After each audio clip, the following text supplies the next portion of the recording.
നമസ്കാരം. Raf talk ഫുട്ബോളിലേക്ക് ഏവർക്കും സ്വാഗതം. ഇത്തവണത്തെ ഫിഫ ബെസ്റ്റിലുള്ള നോമിനേഷൻ ലിസ്റ്റ് ഓൾറെഡി പുറത്തുവിട്ടല്ലോ. 11 നോമിനേഷൻ ലിസ്റ്റിൽ ഉള്ളവർ Jude Bellingham, Dani Carvajal, Erling Haaland, Toni Kroos, Kylian Mbappe, Leo Messi, Rodri, Fede Valverde, Vini Junior, Florian Wirtz, Lamine Yamal എന്നിവരാണ്. അപ്പോൾ ഇതിൽ നിങ്ങൾ ശ്രദ്ധിച്ചാൽ മനസ്സിലാവും, ഒരേ ഒരാൾ മാത്രമാണ് യൂറോപ്പിന് പുറത്ത് എന്നുള്ളത്. യൂറോപ്പിൽ ക്ലബ് ഫുട്ബോൾ കളിക്കാത്ത ഒരാൾ മാത്രമേ ഉള്ളൂ. അത് മറ്റാരുമല്ല, ലിയോ മെസ്സിയാണ്. എന്തുകൊണ്ട് ലിയോ മെസ്സി ഈ ലിസ്റ്റിൽ വന്നു എന്നുള്ളൊരു ചോദ്യമുണ്ട്. കാരണം അദ്ദേഹം ഇപ്പോൾ കളിക്കുന്ന MLS ആണ്.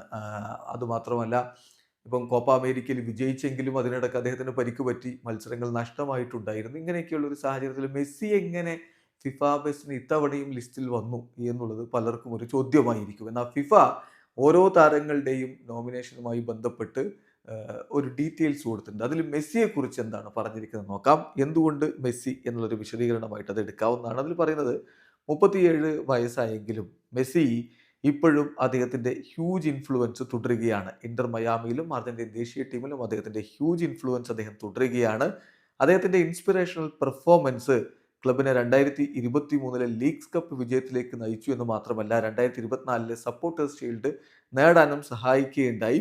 ആ ഒരു ടൈറ്റിൽ MLS ബെസ്റ്റ് റെഗുലർ സീസണിലെ ഒരു റെക്കോർഡ് ഇട്ടുകൊണ്ടാണ് നേടിയത് എന്ന കാര്യം കൂടി ശ്രദ്ധിക്കുക. കൂടാതെ ക്ലബ് വേൾഡ് കപ്പിന് ടീമിനെ യോഗ്യത നേടിക്കൊടുക്കുകയും ചെയ്തിട്ടുണ്ട്. മെസ്സി അർജന്റീൻ ദേശീയ ടീമിനെ മികച്ച രൂപത്തിൽ ക്യാപ്റ്റൻ ചെയ്തു. കോപ്പ അമേരിക്ക ഗ്ലോറിയിലേക്ക് കൊണ്ടുപോയി, കോപ്പ അമേരിക്ക കിരീടത്തിലേക്ക് കൊണ്ടുപോയി.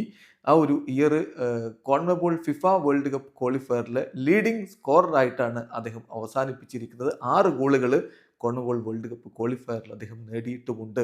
ഇതാണ് ഇപ്പോൾ ലിയോ മെസ്സിയെ ഉൾപ്പെടുത്തിയതിൻ്റെ കാരണം എന്ന രൂപത്തിൽ ലിയോ മെസ്സിയെക്കുറിച്ചുള്ള ഒരു വിശദീകരണമായിട്ട് ഫിഫ പുറത്തുവിട്ടിരിക്കുന്നത്. വീഡിയോ അവസാനിക്കുന്നു. ഫുട്ബോൾ ലോകത്ത് കൂടുതൽ വിശേഷങ്ങളുമായി റാഫ് ടോക്സ് എത്താം.